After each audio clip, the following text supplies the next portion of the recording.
Shelley Winter Show live, local, topical, and relevant.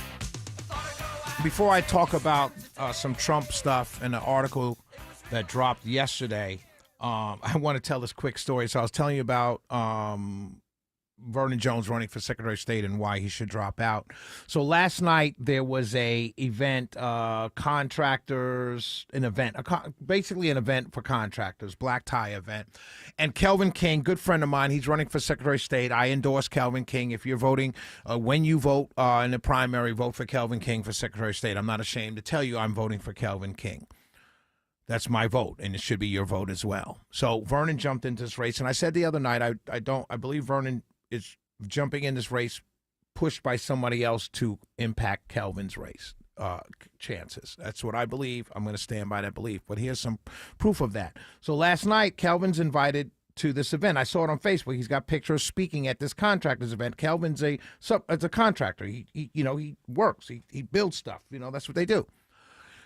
Vernon Jones posts a picture of himself at the same event with a crowd of people behind him, and the tag says, get on board. And it looks like all these people are on his team, but he's at an event. And he's at the same event that Kelvin's speaking at. And I'm thinking, how do you end up at a contractor's event if you're not a contractor? And I'm saying, you're targeting Kelvin. This is proof that you're targeting Kelvin.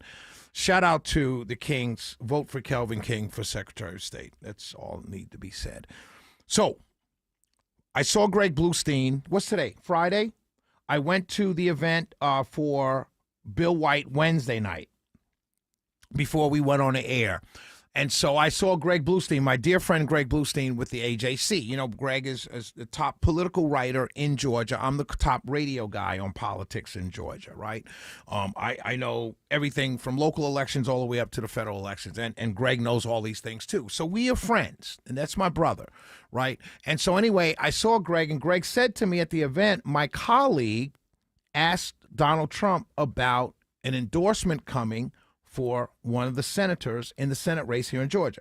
So let's go back a little. Derek Dooley's running, right? He's being backed by Brian Kemp, right? Brian Kemp encouraged him to run. He's running for Senate, no political experience. And then the other two guys are running, Buddy Carter and Mike Collins, congresspeople, sitting congressmen. And everyone is in a way vying for Trump's endorsement for this Senate race, right? Buddy Carter, I think, is a little bit over the top going for the endorsement, and I kind of don't like how aggressive he is trying to get the endorsement. Mike Collins wants the endorsement as well. Well, a Bloomberg reporter at a press conference Wednesday asked President Trump, hey, have you made any decisions on who you're going to endorse in the Senate race in Georgia? And Trump said he's still looking at the race. He hasn't made a decision yet, but he thinks all three candidates are great candidates. And that I read this after Greg told me it was going to be in the paper. I read it, and I said to myself, oh, my God, that doesn't look good for Collins or Carter. Because Collins and Carter are known by Trump. And if Trump liked one of them, he would have told the other a long time ago to step aside. I'm going to endorse the other guy. That's what would have happened. Just like they did with John King. Hey, John King, come on, there's no path here. Stay insurance commissioner. Run for that. I also endorsed John King for insurance commissioner, but you already know that, right? He's the incumbent. He's my guy. But anyway, so he dropped out early. Now, if Trump liked Carter or Collins, if he liked one more than the other, he would have told the other to drop out a long time ago.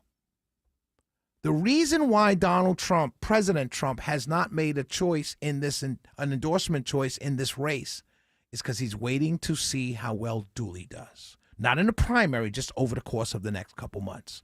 He's waiting to see how much he's able to raise, and he's also waiting to see how he performs. He is not sold on Carter and Collins. And if I'm in their camps, I would be concerned with that. Because President Trump said very clearly, all three are great candidates. That's what he says to the reporter publicly. And Donald Trump doesn't say anything he doesn't mean, nor does he say anything that can be construed in any other way except the way he means it. That much I know. And so the fact that he hasn't talked either Carter or Collins into dropping out so he can endorse the other, and he's letting it play out, means one and one thing only. He wants to see how Dooley does. And that plays to Dooley's advantage in getting the Trump endorsement for this primary. We'll be right back. Shelley Winter Show. 404-872-0750. 1-800-WSB-TALK.